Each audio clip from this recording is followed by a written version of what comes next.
waiting for you to like start. I can see you getting ready to laugh for when I say greetings, programs, and welcome to the latest episode of the Awesome Friday Movie Podcast. My name is Matthew. With me, as always, is Simon. How are you, Simon? Hello. I just like how it's a thing now. It just became a thing, and I enjoy it every single time. Yeah, well, you know, I wonder. I wonder if anyone gets it, because it's kind of an, of course, kind of an old reference. Well, come now. on, we're doing a movie podcast. Two old people doing a movie podcast. Our audience is probably old people who like movies. They probably get where it's from. That's probably true. And if you don't, well, that sucks to be you, I guess, because I'm not revealing. Anyway. I don't do that for the games podcast. I thought about shall I carry on the tradition? It's like, good afternoon, programs, and welcome. No, it's not going to work. So I don't. Yeah, I mean, you could say like "Good day, applications," in the most formal accent you can muster. Yes. Behold, NFTs. No, it's not. No, it's not going to work. No. Yeah, good. Right. So this week, hi. we're speaking about two things as per usual. We took a week off last week, and this week we have both season 2 of The Witcher, which will debut this coming Friday on Netflix, and also West Side Story, which came out in theaters this past Friday, wherever theaters are near you, or if you're near theaters. Yes. I'm tired. That was an awkward sentence. I apologize. I like it. It's out and it's shiny. Yeah. So I don't really have any banter. We missed a week. I've seen lots of movies. It's the Whistler Film Festival. Yeah, I mean, and then there's a lot going on. Simon, how's your 2 weeks been? How's the games podcast going for you? Well, that's the thing. I have very little time, and that time has been gaming. So I've prepared for the film and TV podcast by gaming, and the gaming podcast is fine. It's really a joy editing your own voice, editing out your breathing when you sound like Gary Glitter in a nursery. Disagree. I disagree with that. But I've been playing lots of fun stuff. Actually, I won't go over everything I've been playing, but I bought Call of Duty Vanguard for the single player and the zombies. And last night I was like, there's a third of this game that I've paid for. I paid a lot for. I've never played any multiplayer. Why don't I just try the multiplayer and see? So I tried some random multiplayer, and I had a great time. And now I'm thoroughly confused because I didn't think I liked multiplayer, let alone Call of Duty multiplayer. When I played a 8-on-8 in a little French townhouse trying to take zones, it was fantastic. It was really fantastic. The key is to mute all at the beginning. That's much better. But I did okay, and it was great. So who knows what's going on? I don't know. But on the flip side, I've been playing Halo Infinite, and well, that's next week's podcast. We'll talk about that then. That sounds like you have a good opinion, or at least an opinion. I have an opinion, and it's not glowing, I have to say, so far. But that's for next week. How about you? Have you played anything? Do you play anything at the moment? I have been way too busy with other things in life to play any games. I was playing Horizon Zero Dawn finally, and I haven't turned it on in over a month. Right, you play a lot of things on your phone though as well, don't you? What do you play when you're commuting? So I have Apple Arcade, so I've been playing a lot of Apple Arcade games. There's a new Galaga game on Apple Arcade that I'm finding quite addictive.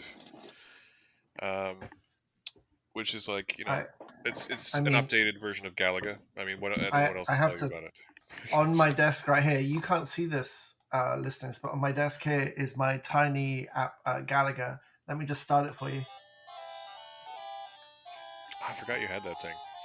One of the great arcade sound introductions.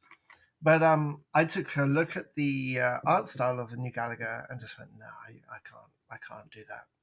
I'm not doing that. I mean, it's definitely up to date. Mm-hmm. I'm also playing that Transformers mobile game that's part of Apple Arcade, which Oh, yeah, is how's that? it's fine. It's Isn't it a gacha game? what's right? Oh, gacha. So you keep rolling to try and get. Oh no, it's Apple Arcade, so there's no in-app purchases, is there? Yeah, that's right. It's so when you play it, your setup you have like a number of Transformers in your stable, and you're set up in like most like there's a like a box canyon basically, and there's you have three turrets on your side, and your opponent has three turrets on their side, and the goal is to destroy your opponent's turrets, Oh, and you have 3 minutes to do so. Um, the that sounds fun. problem, I mean, it's pretty fun. But you don't like actively control them. You just choose which ones to deploy and in what order and where. And there's obstacles they have to go around, and you have to consider incoming attacks as well as like defense as well as offense. Um, and it's one of those games that when you're winning, it's super fun, and when you're not winning, it's really frustrating. And either way, you want to keep playing.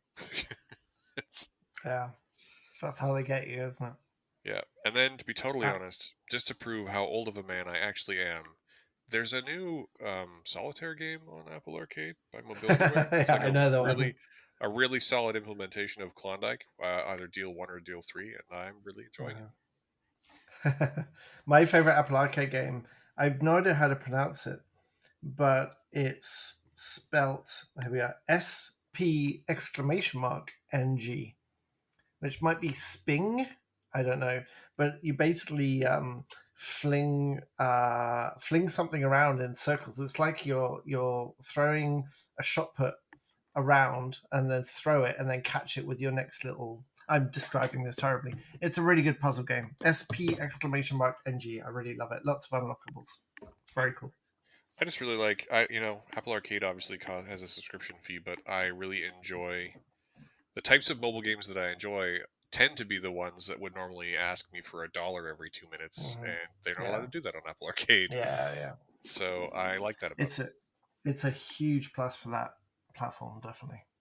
And I don't know that they have any like real killer games, but like Mini Metro Plus is really good if you ever Hmm. played Mini Hmm. Metro, and Mini Motorways is I think a big improvement on that formula as well.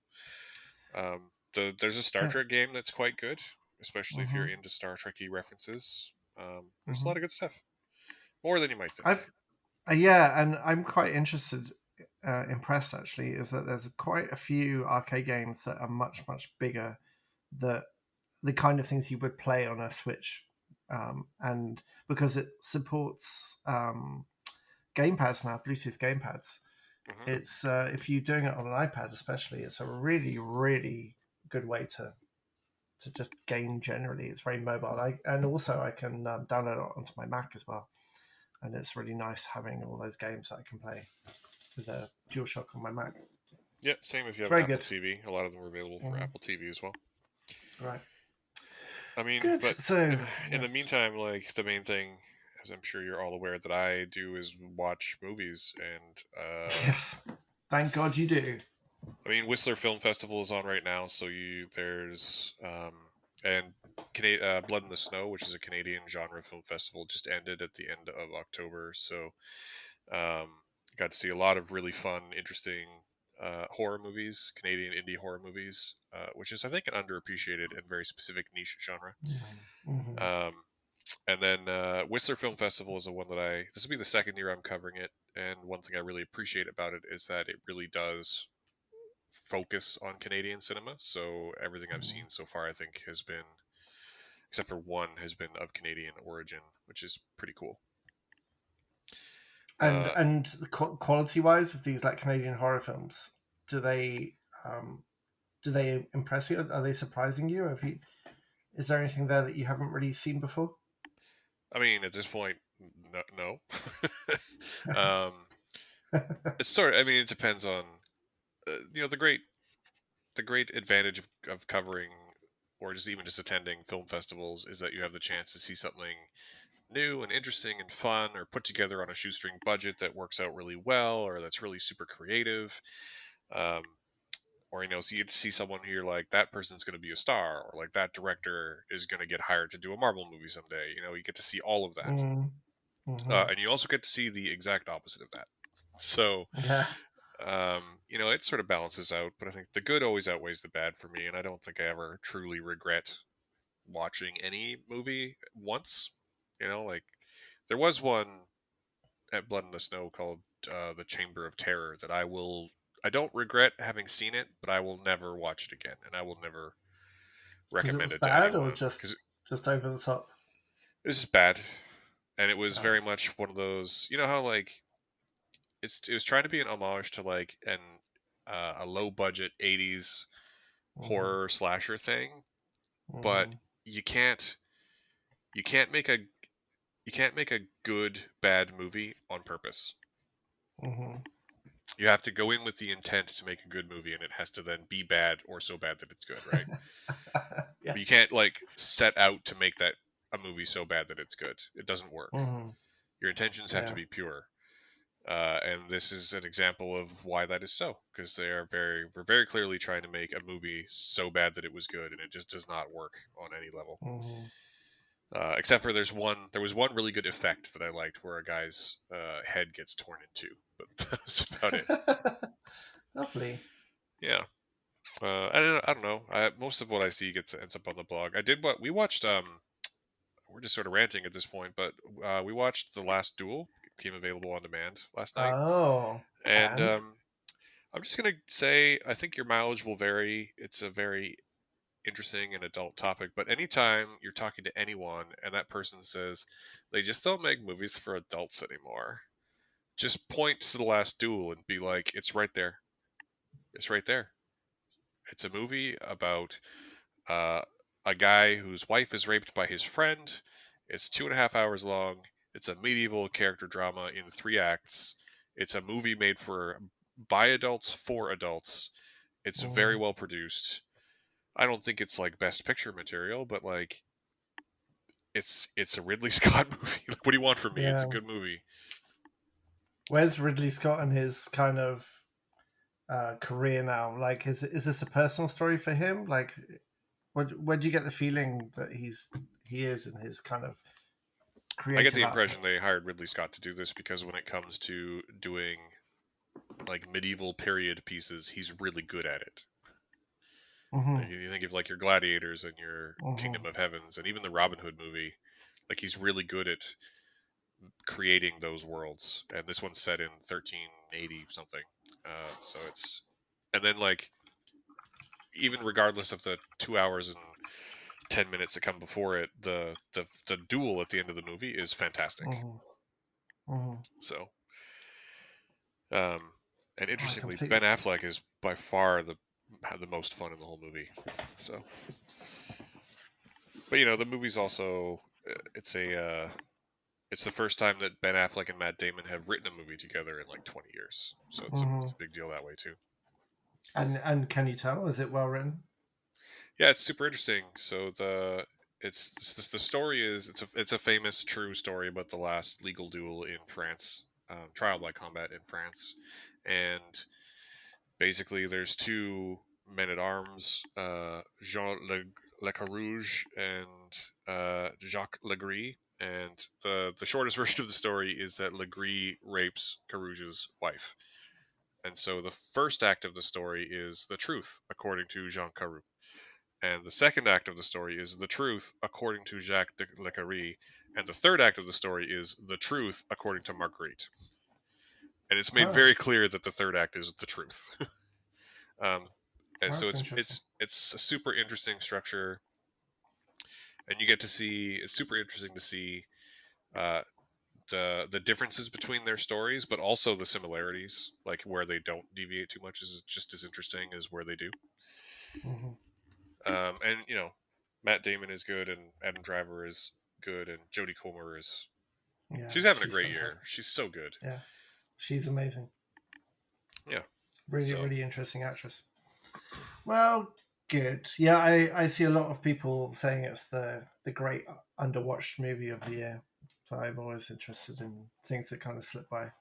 yeah, and I mean it suffered because it was originally a 20th Century Fox production, and then Disney bought Fox and didn't really push it, and I Mm. think Shang-Chi came out around the same time. Like it just really didn't. and then also, there's a raging global pandemic, and it went to theaters only. So, Hmm. like, it just had the deck completely stacked against it. And again, well, I don't think it's necessarily going to be up for, like, I don't think it's the best picture material. It's a solidly Hmm. entertaining movie. Yeah, he's a good director. Even when he's having a bad day, he's a good director. Yeah, that's Good. true. Okay, so before we get into the greatest living director doing one of the all-time great musicals, let's talk about The Witcher. How's Yeah, that for a segue? let's do that. How so we were supplied with the first 6 out of 8 Hmm. episodes of the series, Yes. of the second season of the series. How Yes. many were you able to watch, Zach? Don't ask that question. Why would you need to ask that question? That's a Why good would you point. need to ask that question? I Uh, I watched a portion of the first episode, but I've talked to my wife. My wife actually watched it all, and we watched a lot of the first season as well. I feel like I can contribute. okay. It it Did you watch season 1? Because my understanding is that you didn't um really. 2/3 of it I got bored with it. Yeah. So some of it. Um. So season 2 picks up pretty much right where season 1 leaves off, and follows Geralt of Rivia and his new adopted daughter Ciri, and he takes her to, like, the home castle of the Witchers to be safe and protected, and eventually to train her to fight and take care of herself. And at the same time, Yennefer of Vengerberg, who, following the big climactic battle at Sodden, which is in it's a really interesting name for a place, Sodden. Anyway, she ends up on her own quest with an enemy soldier that takes her across the continent to find a thing and do his stuff. And it's really hard to talk about either of their stories without talking in spoilers, because something happens in every episode, and there's a lot of things that we really shouldn't talk about. But I wrote a review of this and posted it the other day, and my thoughts are that if you liked season 1, you will continue to like season 2. And if you weren't so big on season 1, I think season 2 offers some corrections to many of the things that people complained about in season 1. Even though I didn't think they weren't complaints for me. So Hmm. I like the show. I think Henry Cavill's having a great time, and clearly is a big dork and loves the material. And it's got lots of hot people in bathtubs. So, like, I don't know. Like, what based on what you've seen, what do you think of the show, and what does your wife think of the show? So I think it might stem to our opinions of Henry Cavill because I don't find him as an actor particularly compelling.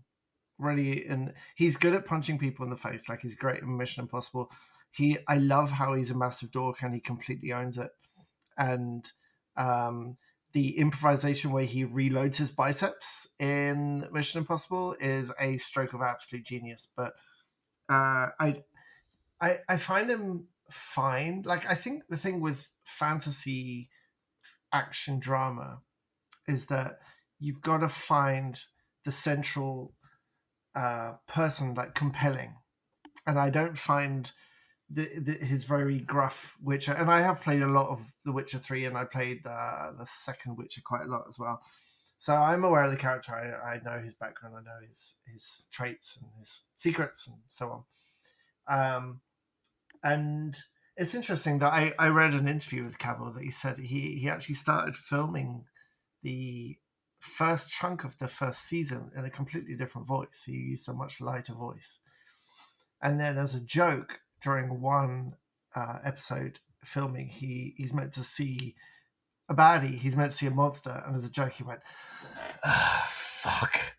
Yeah. And the director was like, "Oh no, let's do that. Let's do that." And he said, to be fair, Henry Cavill said that he hadn't been feeling it until that moment, and then when they went back and dubbed some over and then carried on from that point, said it felt much better, and that's fine. Like he's made a choice, and it was probably a good choice. I don't find everyone around The Witcher is more interesting to me than he is. Like Ciri's a great character. What happens with yes son? No, what's her name? Yes, Yenna yes, Yennefer. Yennefer. I knew it was a real name with a Y in front. Yeah, And every like her kind of story is interesting, and but I all the parts I'm interested in are like on the periphery, and we keep and the main sort of focus of this, and it should be because it's a show called The Witcher. It's meant to be about him. I just don't find him or the character that interesting. This version of the character. And there's some good swordplay, and it's funny when he says fuck, and it's funny when people sing songs about him. I assume there's another good song in the second season at some point. yeah, there is. But I really really like the character effects, and some of the design is good. Um, my wife watched more of the second season than me, and she said there's she does not have any she cannot do anything scary, so she was definitely hiding her hands a little bit with jerky heads and all like shape shifting, and she really liked it. But then I said to her, because my problem is the central character, and I said, so what do you think about Henry Cavill? And she said, and I quote, he's a very attractive gentleman. I mean, and that's true. she's To be and fair. suddenly it made sense why she loves it more than me. Oh, apparently my Roomba's dead over there. Um, Oh, okay. yeah. So yeah, it's fine. It's just fine. Like I So don't feel. I guess where so this is one of the things where I didn't mind. I don't disagree with anything you're saying when it comes to season one, but I didn't really mind. I sort of like the idea that the Witcher himself, that Geralt is sort of over it. Like the reason he's not it compelling to me is that I think the reason he's not compelling is that he's not particularly compelled by anything because he's just so old and he's been through it all and he doesn't give a shit anymore. And I think that in season two, that's rectified a little bit because season two takes place in one time frame as opposed to three that season one took place in.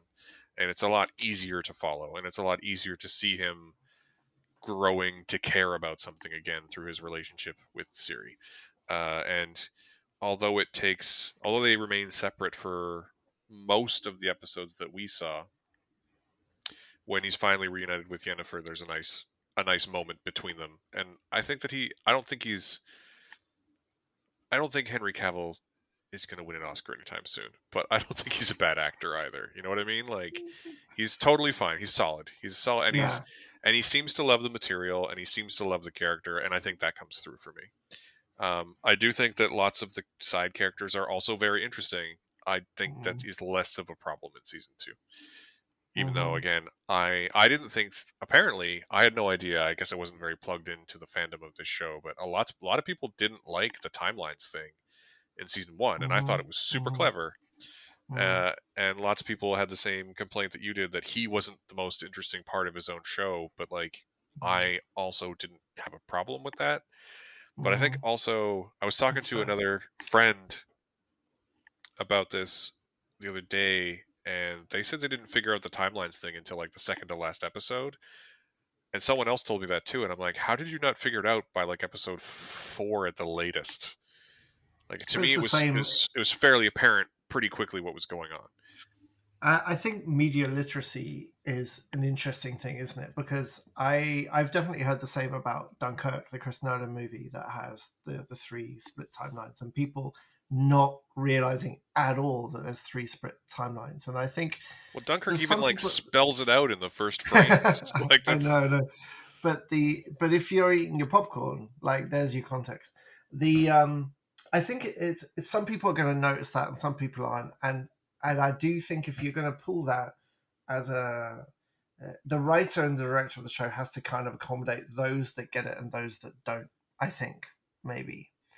I think it also helps that you have seen fucking everything. You watch everything. Like I can't remember the last time I see something and go, "Oh, this is really good." I text you. I'm like, "Have you seen this brand new thing?" You're like, "Yeah, I saw it 2 weeks ago." I wrote a review of it.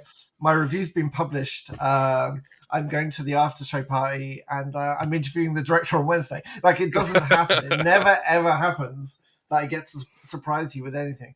So it doesn't surprise me that you get the way these things are written because there's definite signposting there. if you recognize the signposting. So um, it's good to hear. I think it's probably a better move for the second season, as you pointed out, to do away with that kind of parallel timelines. I think it's going to appeal to more people that way. Well, I think it also, in hindsight, it makes the first season feel like prologue, and a lot of the character building you would normally have to do in a show like this, now they don't have to do it. Like at the beginning of season 2, you have a full understanding of who Geralt is and what his relationship with Ciri is going to be like as a result, and even who she is, even though she has the shortest timeline of Mm-hmm. the three main characters in the first season. But like all of that character building, all that world building is out of the way, and now they can tell the story. And I Mm-hmm. guess maybe some people don't necessarily react to that, but I mean, I think part of the, and I don't know, I'm going to sound like a, I feel like I'm going to sound like a dick when I say this, but I also feel like part of the problem is, especially it's something like season 1 of The Witcher, where there's clearly 3 timelines going on, and you can tell pretty early if you're paying attention. And I That's a think big lots of if, people, though. I don't think That's a people are big if. necessarily paying attention.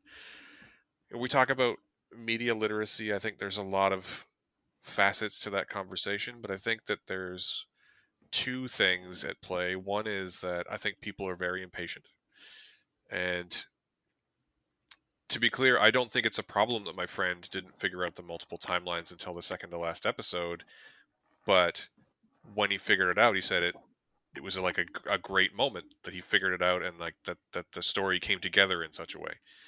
Um, and I think there's lots of people who are just sort of unwilling to wait for that moment. Like regardless of whether you Mm-hmm. recognize it in episode 2 or episode 8, like Mm-hmm. there's lots of people who are like, this is confusing, what the fuck?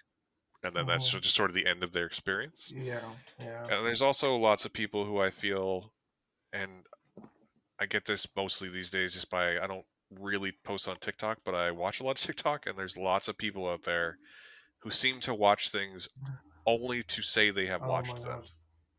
So many bad takes as well. So many It's not even uh, I mean, there's lots of bad mistakes. takes, but like, and I could go on at length about that. But to me, it's more that there's plenty of people who are like,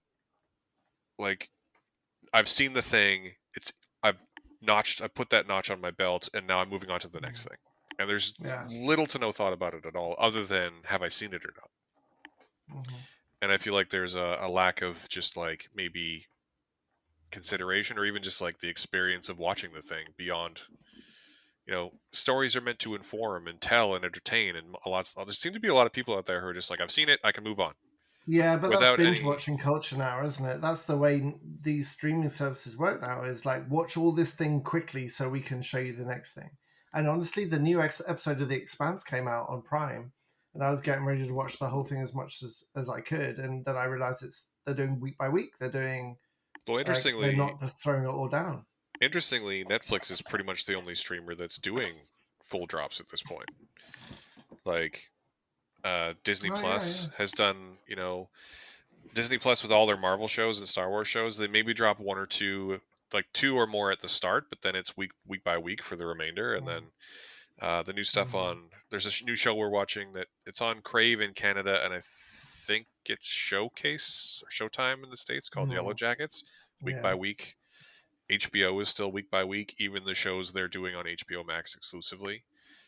Um, I think it's interesting that we've come back to that, because yeah, I think that everyone except for Netflix seems to have realized that like we need people to tune in more than once. yeah, But Netflix also has a quantity of material that sort of solves that mm-hmm. problem for them, right? Yeah. Yeah, I see what you're So, saying. For me, with The Witcher, do you know what I thought about a lot when I watched The Witcher is Willow, the Ron Howard movie, and how that's kind of a funny fantasy world.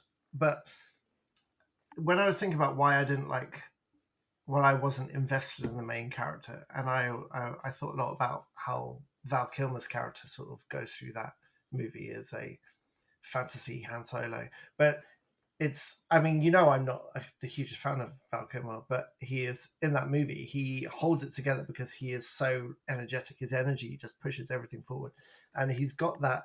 That duality with oh God, why can't I remember his name? It's The been since it came out since I've seen Willow, so I don't know who you're talking about. No, the main actor who played Wicket the Ewok. Oh, Oh my Warwick gosh, Davis. Warwick Warwick Davis. Davis. Thank you. Who's also fantastic in extras. But yeah, Warwick Davis has that innocence, and Val Kilmer has that Witcher style, but like roguish quality, and that energy really pushes it forward. And I kind of wish maybe season two will have it, but I kind of wish The Witcher had that kind of spark, right? That kind of energy. I know Geralt is not the same kind of character as Val Kilmer is. He's a lot more together, obviously, but just that a bit more loose energy would go a long way for me, if that makes sense. Yeah, I think that season two captures that a little better. Again, I think being in a single timeline now makes a lot of that stuff a little bit easier, especially Hmm. a large portion of season two takes place at, and I've totally blanked the name, but the castle that the Witchers call home. And so he not Hmm. only is he like learning to be a dad to Ciri, but he's spending lots of time with his like basically his father figure and his adopted brothers, and his Hmm. relationship with his father figure, who's played by Kim Bodnia, who's probably best known for Killing Eve. He's the Eve's handler in Killing Eve. Oh, that's a good Um, casting choice. Yeah. yeah, and he's plays Vesemir, and Oh, their great. relationship is pretty great. Hmm. Um, so there's the whole series two is basically like about dads, about being a dad and having a dad. Yay. Um, and then yeah, at about I think it's episode 4 or 5 when Yeskier finally shows up again. Mhm. There is another banger of a song for sure. Excellent. Yeah. To be Good. fair, I don't know that it's going to be quite the hit that Toss a Coin was. It's a lot more emotional song, but Yeah. it's still a great song and it's still really well performed. Yeah, Tuscoin was kind of the perfect earworm at the right time, wasn't it? Be hard to I replicate mean, that. so when I watched The Witcher, I guess it was 2 years ago now because it came out in 2019.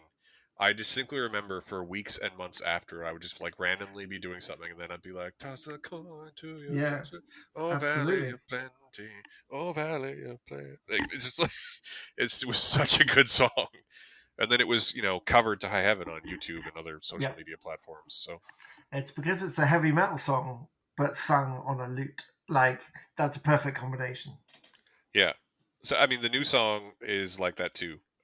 But I don't want to spoil it, but it's good. It's a good song Okay, too. I am actually the way you talk about season two makes me really want to watch it when it comes out on Friday. Yeah. I will definitely be making time for it. And to be fair, like there's 8 episodes and they gave us 6, so like I've seen Hmm. basically acts 1 and 2, and I'm excited to see how the plot line is resolved. So Nice. I would say that my recommendation is for The Witcher is that it's a watch. It's a watch. I don't think it would be very good if you hadn't seen season 1, um, Hmm. but I think it's good Oh, overall. should I go back and finish up season one first then? I think you'll miss some context if you don't, Okay. because again, like it uses season 1 like a prologue or the first act, right? So Yeah, it yeah. just picks up and keeps going. There's very little in the way of like recap. So Right. Cool. yeah, Alrighty then. Excellent. so that's The Witcher. You should go watch it. Yeah, Yeah, I will. That sounds good. good. So we're gonna So, move on now to the first ever musical directed by the greatest living director of films, Steven yes. Spielberg, directing West Side Story. I know it's not just like any musical. It's like one of the best musicals written by one of the best writers of music for musicals. Like it's Sondheim at his absolute like perfection. And I mean, it's definitely it's Sondheim and who's the other guy? Because he only wrote the lyrics. oh yeah, I can't remember. Uh, Yeah, like oh we're both Bernstein, we're both yeah Bernstein, Bernstein, right? Yeah, Bernstein. um, and yeah, I mean considered by many to be the movie musical, and Hmm. this is a remake, and Let me just start out by saying that Steven Spielberg is indeed the greatest living director of films, and dude knows how to shoot a movie, man. Yep, This he movie really is is. It's like, this movie's gorgeous. Like mhm, removing the everything else about it, just the mhm, technical acumen on display is mhm. legitimately incredible, and it feels like he's been practicing to make a musical for like 30 of the last 50 years. So apparently, West Side Story was one of the things when he saw as a kid made him want to go into making movies. Like it's been his baby for decades and decades and decades. He's had his version of West Side Story rattling around in his head. So I Yep. can't wait to see it to see how that plays out. So spoiler alert, it's really good. It's uh, Film of the year good for you because we're getting to that time. it'll make my short list for the top 10. You're It's going to not going go to for be. that weird car movie, aren't you? The car baby movie. That's going to be your film of the year. No, my film of the year. I won't say it now, but my film of the year has Nicolas Cage in it.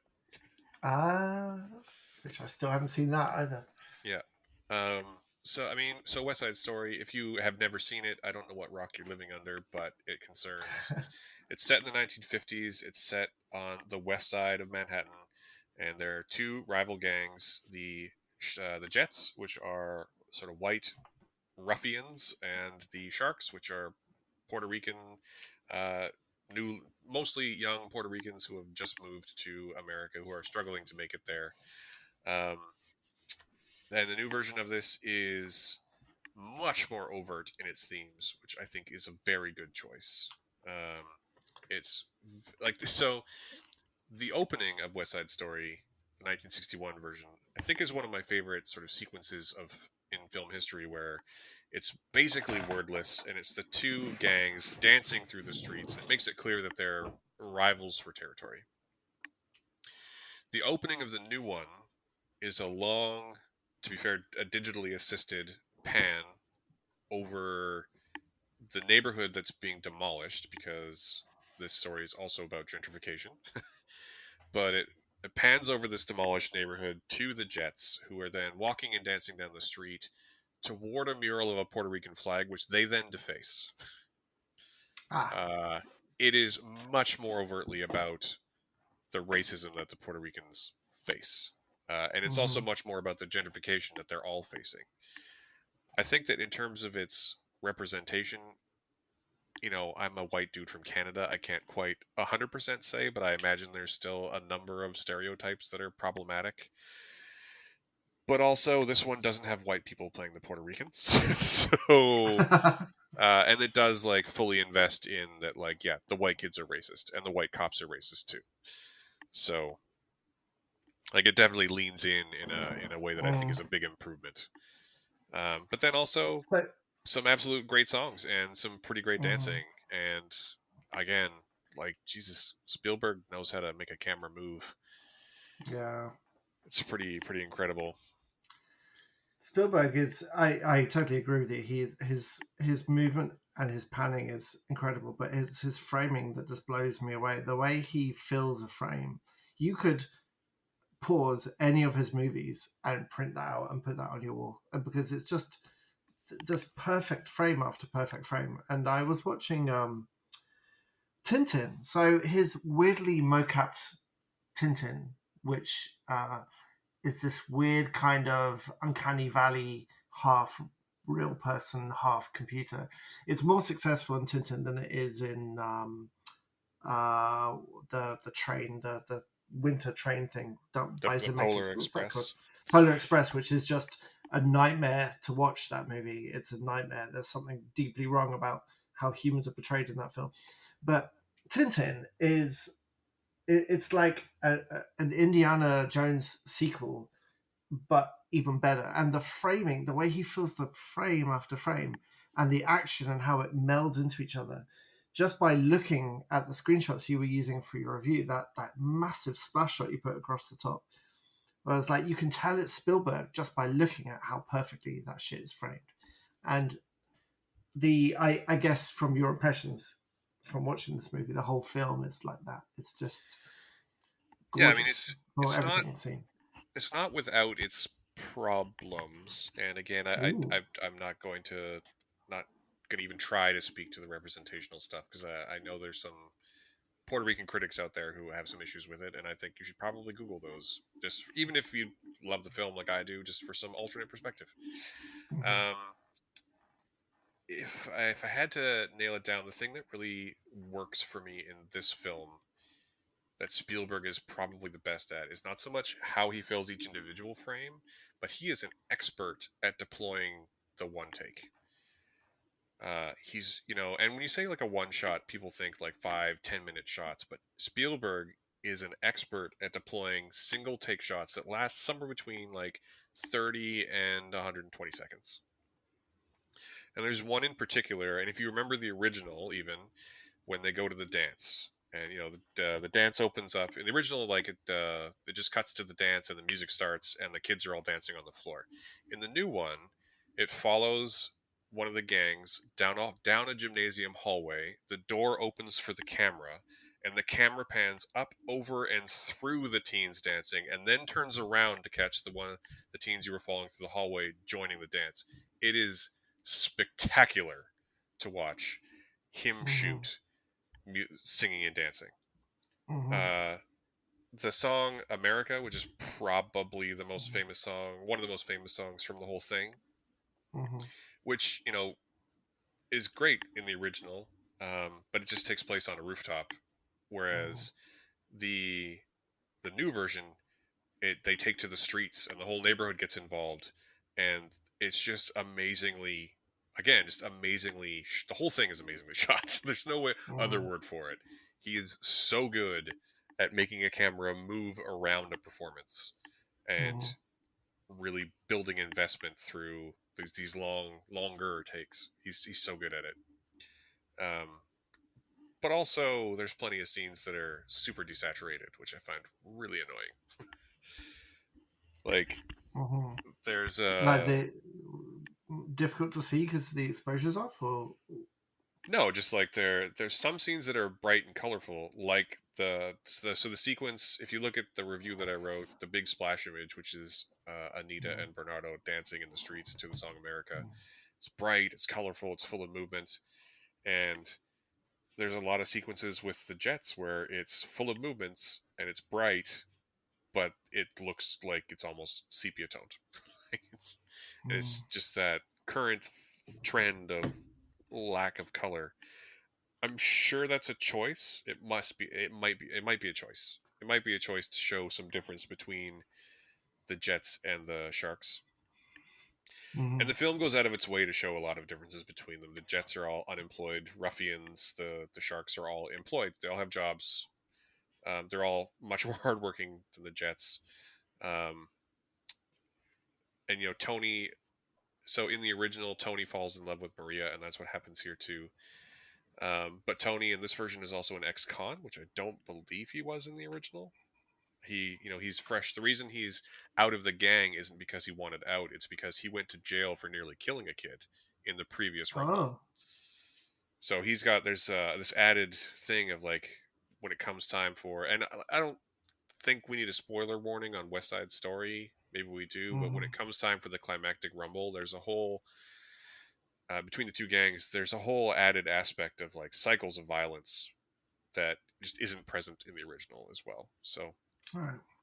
and the whole thing again, like with the neighborhood being demolished to eventually make way for the Lincoln Center, which is where I think Bernstein got his start. Interestingly enough, um, it adds a whole level of not only stakes but sort of like what's the right way to say this? It adds stakes because the neighborhood that they're fighting for is going to be gone soon, and it also adds a level of sort of futility to the whole Mhm. thing because the neighborhood they're fighting for is going to be gone soon.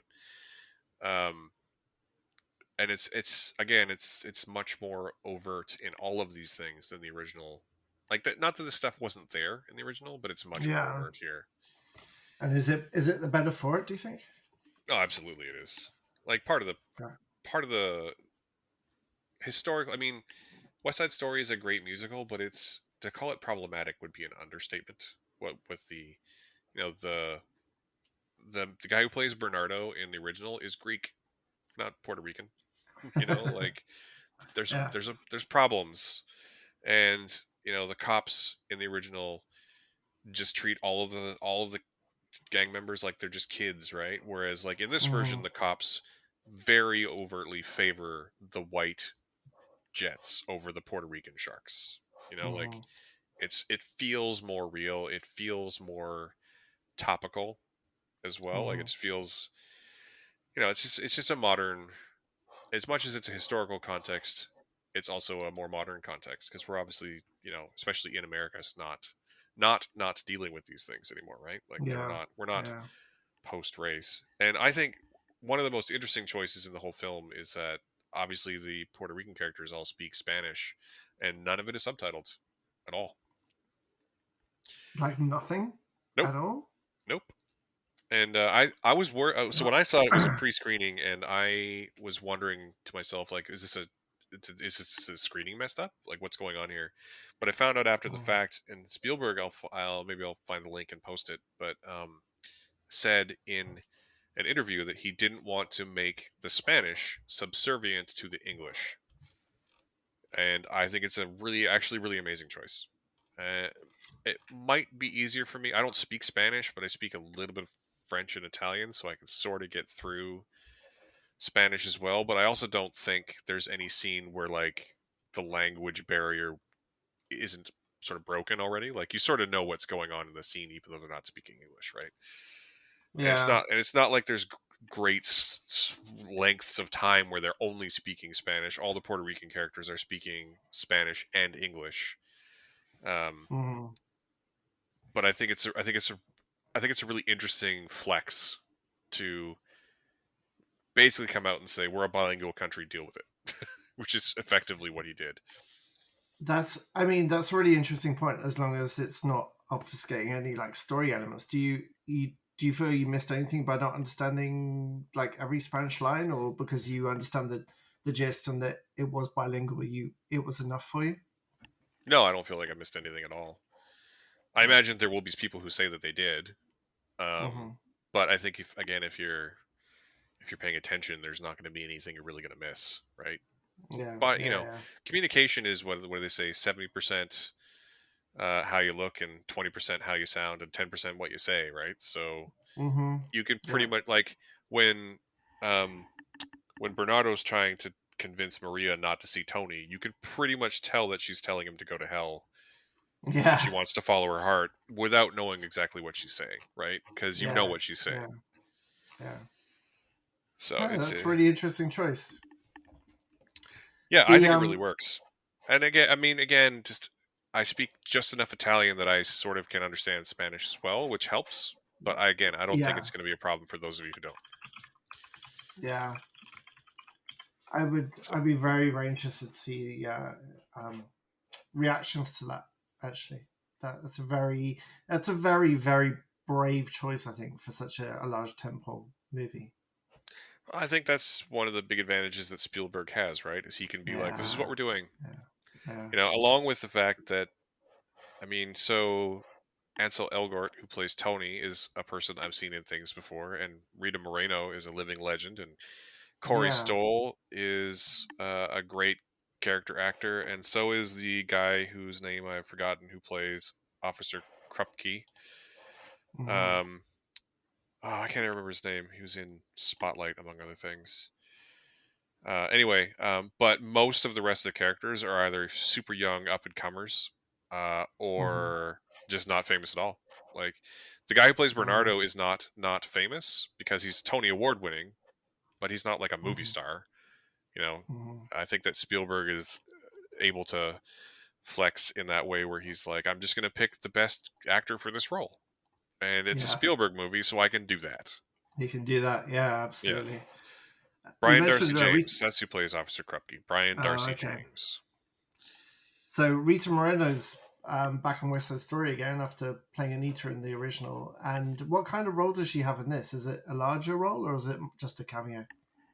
No, it's a large role. So, for those of you who are familiar with the original, what is going on? the Jets hang out at a pharmacy, like a soda jerk place, owned by a guy called Doc. And in this version of the story, um, Doc is no longer present, and Rita Moreno plays Valentina, his widow. And it's Mhm. made clear that they have an interracial marriage, that she's a Puerto Rican and he was a gringo, and that they had their own historical racial strife as a result. Mhm.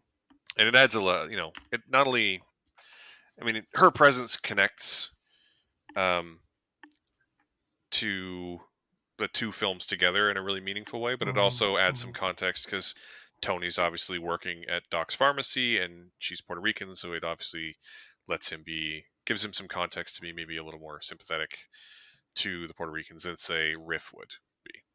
So Yeah. it's an important role. She also gets to sing somewhere, and her version is super great and super heartfelt. Mhm. Mhm. Yeah, it's S- it's a good movie.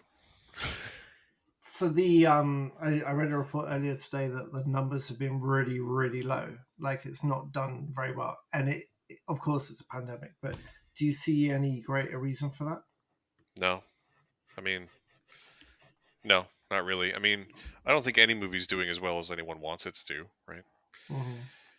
Dune underperformed. Hmm. Even the Venom 2 like everything underperforms right now. It's just the way things are.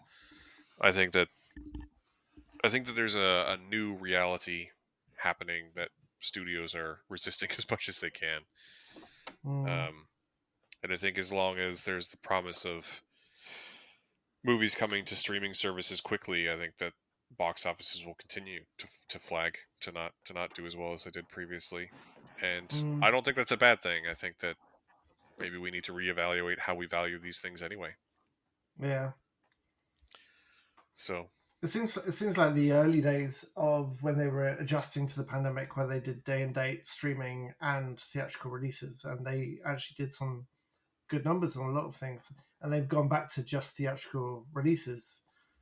uh, I get the feeling that's hit them far harder than they thought it would. I know they've got a lot of pressure from the theatre chains, cineplexes and so on have been very, very vocal in pushing back against the day and date streaming, even the premium rental streaming, because of yeah, course they don't see a cut. They don't see a cut of that. They don't see that at all. That's all straight into the filmmaker's pocket. But it would be nice, I think, if it does feel like things are streaming faster, but I would quite like for it to go back to day and date. Like I haven't missed going back to the theater as much as I thought I would. I'm still not that comfortable going to the theater to watch anything. I don't know how you feel about it, but I have mixed I would feelings quite about it. like. Yeah. I mean, my feeling about it changes week to week, right? Like I was much more comfortable going back before Delta became a thing, and then once sort of Delta stopped being a thing, I was like, okay, maybe it's fine. Obviously, I'm double vaccinated, but then now Omicron's a thing, and Omicron might be vaccine resistant a little bit, so Mm-hmm. that's a little bit scary. Mm-hmm. Um, I don't know. Like, I still think that the theater is makes the experience different, and I don't want to see theaters go away. But I do also think that maybe if movies aren't going to make $1 billion anymore, they could focus on storytelling over effects. I don't know. Maybe Oh, that's wishful you. thinking, but I mean Yeah. the downside is that these movies aren't going to make as much money, but that doesn't affect me. The upside of this whole pandemic is that I have seen way more movies and a way wider variety of movies just because they're Mm-hmm. going on demand so much faster Yeah. or only, Yeah. right? It's just I think as a viewer it sort of works out in my favor. Mm-hmm. And it's honestly, I don't want to like piss anyone at Disney off, but like it's hard to feel bad for the company that owns 40% of entertainment to be like, oh, Yeah. it only made a few hundred million. Oh, dang. I'm sorry that you didn't make $1 billion on every film this year. Like I don't, Mm. and especially when your main revenue source is the parks and the merch revenue anyway. Like it doesn't. Just focus on making good movies. That's all you got to do. Anyway. It's a complicated issue. We'll say.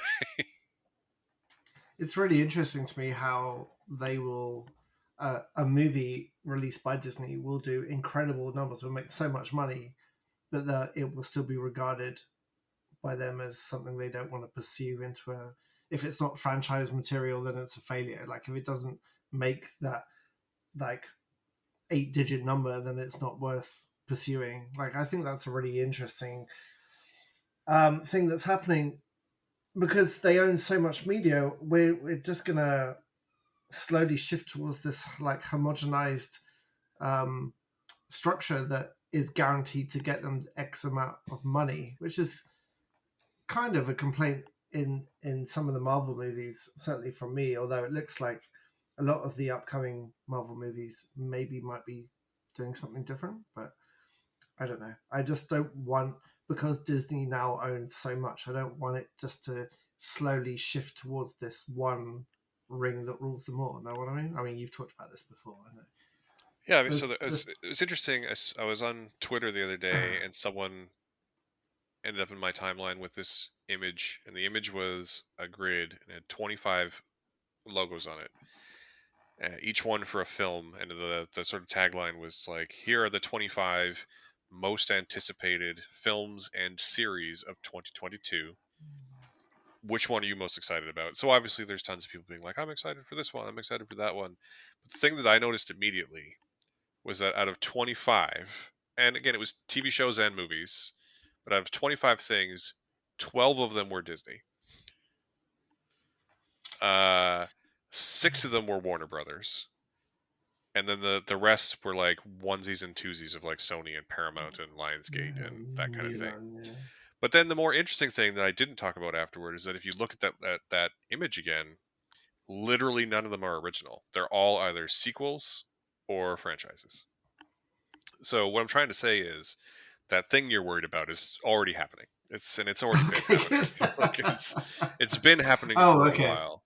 Even when you think about movies that Disney might call quote original from this year, like Jungle Cruise is not original. It's just the latest in them adapting their rides to be Yeah. movies. They've been doing that for years, and they're on this nostalgia train. They're making tons of money. I don't expect them to stop, but I do hope that we someone else, like say a good example would be like A24 in the States or Elevation Pictures in Canada, or Neon in the States, or Focus Features in the States and Canada, Mongrel Media in Canada, who are trying to fill up that void of like, you know, triple B movies as opposed to just going straight triple A like art house stuff. Um, Mm-hmm. I my I hope that they continue to succeed. Is all I'm trying to say. Yeah. It's interesting to me how a lot of the nostalgia sequels, like your Ghostbusters and your all kinds of things that are being mined furiously, and of course Star Wars, all these movies that when we think back to the kind of movies we watched in the 80s, all of these films were original brand new things, like big swings that I feel like the kind of movies we watched when we were younger had much bigger swings. Like compare Last Starfighter to Gremlins to Alien to Willow to all these big productions that we now love so much, and because we love them so much, they want to now make them into a franchise. Like I look around at movies right now, and I don't see the same kind of creative big swings. Do you know what I mean? Oh yeah, of course. I mean, we weren't immune to it in the '80s. There were definitely remakes and sequels in the '80s, but just Mm-hmm. it's definitely a lot more pervasive. There's also just a lot more movies now. Like the number of movies that comes out every year goes had been going up. I think it's actually gone down since Disney bought Fox, but the number of movies that comes out in a year is far greater than it used to be. And you know, if you go, depends how far back you want to go, but definitely the other consequence seems to be that these days if a movie doesn't sort of make its money in the first weekend, then we sort of forget about it, right? Like it Yeah, doesn't there's it's not 100% that way. Like definitely those companies that are doing those triple B movies, the art house movies, can do like rolling rollouts, which I really enjoy. that they open in like 3 cities and then expand to 6, and sort of Mm-hmm. exponentially gain audiences instead of debuting on like 4,000 screens all at once. But Mm-hmm. it didn't used to be that there was a new blockbuster every weekend, right? Like Yeah. the term blockbuster was even that like films used to come in like a block. You would show that block of films, and when there was a film big enough, it would bust up the block so you could show it. But No now way. Is that where it comes from? that's Oh, every week now. It's every weekend. There's no, yeah.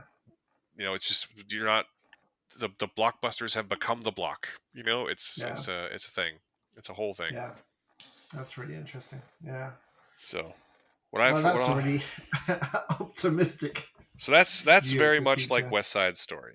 Uh, it's, I uh, wonder. I wonder if the market for movie musicals is probably far lower than anticipated, especially in a pandemic as well. I just don't think.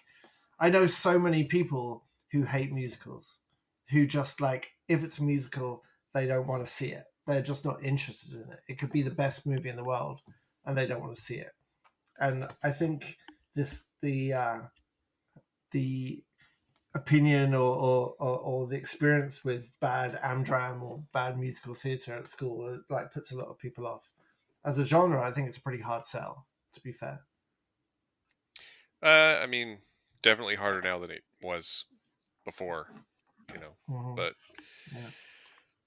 I think it's a multifaceted issue. You know, Yes. it's definitely not there's no easy answers, and to be Yeah. perfectly frank, this is all conjecture because neither of us are in a place to actually answer it. So No, it's that's true. it's just we're just two dudes with microphones. So So is this going to end up in your top five of the year? top five, no, maybe top 10, No. maybe Oh, top okay, 10. interesting. I look forward to your top 10.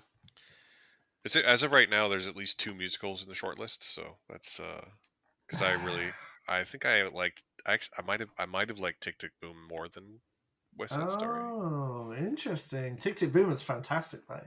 Yeah, Really good. but Yeah. I don't know. We'll see. I'm gonna. I don't. It's early December now, but I honestly don't think there's anything else coming out this year Mm-hmm. that might break its way into my top 10. Like, there's a Spider-Man movie coming, and there's actually their Apple TV Plus is releasing a Macbeth movie that looks fantastic. Yeah, that's Um, next year, though, isn't it? but it's January. Yeah, it's not December Right. technically. So, Mm-hmm. um, I'll probably have my top 10 sooner than later. Oh, excellent. Yeah, and it's true. And I have seen a lot of movies this year. I see a yes. lot of movies every year, but I've seen a lot of movies this year. According to my list on Letterboxd, I have seen, and to be fair, there's some short films and other stuff in here, but I have seen 181 things this year. Does Letterboxd do a tally of the actual times as well? Like, what's your They combined time watching stuff? they do a stats page for the year, but it includes everything. They don't do like a stats page for just like one list. Right. But if we look at let's look at my 2021 stats because I think it's one of the most interesting things on Letterboxd. Let's just wait for it to load. So that's my lifetime stats. Let's look at 2021. So in 2021, and again, this is all films, not just 2021 releases, but in 2021, I have apparently put 347 things in my diary. My busiest week was the week of June 11th, in which I recorded 18 films. That would have been during In Tribeca Film Festival because I joined the festival late. do you say a weekend or a week? A week. Right. I average my average number of films watched per week is 6.9. So basically one a day. Oh my god, you watch more films in a week than I do in a year. Yeah, and That's that totals insane. out to 636.2 hours just for the record. Wow. All right then. That's time Uh, well spent, I feel. My most watched directors as of right now, it's actually much wider list than it has been in previous years, but James Gunn, Lee Janiak, Zack Snyder, the Russo brothers, and Mike Flanagan and Peter Jackson. I've seen 3 each from each of those. Mm. And my most watched actor was Paul Bettany. Just to look in the mirror. Yeah. The most watched actor was Paul Bettany. What have you watched apart from WandaVision? What else have you been watching him in? So in 2021, I watched the Avengers Age of Ultron, WandaVision, Captain America Civil War, Margin Call, Iron Man, Legion, Infinity War, Master and Commander, and Iron Man 2. You should add Wimbledon to that list now. Come on, if you're I going mean, I for love that film. movie, so I gladly would. My second most watched actor is a tie between Idris Elba and Samuel L. Jackson. And a lot of Wow. this is just because, a lot of these people are in Marvel movies, and I've rewatched a lot of them Mm-hmm. this year. Mm-hmm. I actually will probably go out of my way to not rewatch a lot of them next year because I feel like I've Mm-hmm. done this a couple years in a row now. Yeah, yeah. I still Um, need to watch Master and Commander. That's top of my. Matt tells me to watch this list at the moment. as well, it should be. You know why? Because it's great. Oh, Interestingly, and my I my third most watched actors are a 3-way tie between Michael Rooker and Dave Bautista and Anthony Mackie. So, yeah, it's good. oh, that's pretty eclectic taste. Another film I have on my Matt's probably right about this film is Doctor Sleep, which leads us nicely into next week's podcast That's true. because next Friday, what are we doing on Friday? Next Friday here in Vancouver at the Rio Theater, which is, I think, it's either the last or the second to last truly independent theater in Vancouver. They are holding a double feature. They are showing The Shining, followed by Doctor Sleep, and director Mike Flanagan of Doctor Sleep and more recently of Midnight Mass will be in Woohoo! attendance for a Q&A. I think after each film, right? Is that right? Is he talking in between and also Yeah, after? he's talking. He's introducing Q&A, all the whole thing. Yeah, because he basically, I don't know if he lives here, but he basically lives here now. Mm-hmm. So, because he shot Midnight Mass here, he shot his next thing here, and Mm-hmm. he has a thing for Netflix that just finished production a couple like in September, October, and he's just about Mm-hmm. to start up on another one, and it also shoots here, and he just announced the Have you cast, seen and the it's incredible. cast for that? Yeah, it's Yeah. amazing. Um, I'm a big Mike Flanagan fan, and I finally converted Simon to be the same. So we're very yes, excited about this. I, my problem is, Matt, is that when I meet people that I really like and really admire, I instead of turning into James Bond, I turned into Hugh Grant, circa 1999, and I'm not. I don't know if I'm going to be able to be in that room with him and go, Midnight Mass is great, Yeah. thank you. I say, And Midnight. I rather enjoyed Midnight Mass, and it's quiet. as someone who spent 2 years in this city working as an actor, like watching just the dream of his ensemble that he has put together and always worked with, I'm like, Mike, I'll come out of retirement for you, Mike. If there's anything I can do, if there's anything I can do for you, let me know. And I don't know. Good. I also have to stay awake during 2 movies, which is going to be interesting. That's going to be your job. It's just a swift jab in the ribs if I start snoring. Well, the first one starts at like 6, so 6, yeah, yeah. yeah. Although I think Doctor Sleep starts at like 9, though, so it's going to take us probably close to midnight. Yeah, yeah. But I haven't seen Doctor Sleep, and it's been a while since I've seen The Shining, so I'm really looking forward to it. I really like The Shining, like it a lot, and I've heard really good things about Doctor Sleep, and I was just about to watch it when we booked those tickets, so I'm going to save it for the Rio. The Rio Nice. is such a great location for that too. Yeah. Cool. Well, So, we should yeah, probably wrap it up now that we have a solid plan for next week. yay! What do you cover on the gaming podcast this week? Next week on the gaming podcast, I am going to look at Halo Infinite, which came out last Thursday, and I've played a fair bit of now, and I have some opinions. I'm a long time Halo fan, so I have some opinions on that. And as my retro game, I'm actually going to pick Halo 4, which is this weird black sheep of the Halo franchise, 343's first Halo game after taking over from Bungie.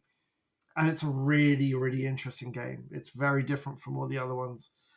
Some really interesting decisions, not all of them good decisions, but some really interesting decisions. And the I will say Halo Infinite is basically, hey, do you remember this bit from Halos 1 to 3? Here's a whole game of that bit that we know you like. And Halo 4 is the exact opposite of all of that. So it's interesting to see them like in parallel. Halo 4 was actually the last one of that franchise that I actually played. And it Mm-hmm. left such a bad taste in my mouth that when Halo 5 came out, I didn't care. Yeah, I can see where that would happen. Especially because But Halo CE is probably one of my all-time favorite games. So I think you might really like Halo Infinite then. It depends how you feel about Far Cry. If you are happy with here's a map and here's a ton of icons and now you got to work your way clear around all of them, like, and do 4 things at each one that gets repeated over and over. If that's your thing, then you might be happy, but it's not necessarily mine. Oh, you're yawning yeah, already. no, I'll get to it eventually. I don't have an Xbox One, so it doesn't really matter anyway. Yes. Okay. All right then. Okay. So do the thing. Right. Well, thank you for listening. We love all of you. If you would like to support us, we would love to have you as listeners, or as Patreon supporters, or as Ko-fi supporters, or as ad clickers on the website. We don't really care. You can hit us up on Twitter and Instagram at awesomefriday.ca. But really, we just want to say thanks for listening, because we appreciate each and every one of you. We love you. We love you. Okay. And if there's anything you'd like us to talk about, let us know on Twitter or on the site, and we'd love to cover it. Yeah. Cool.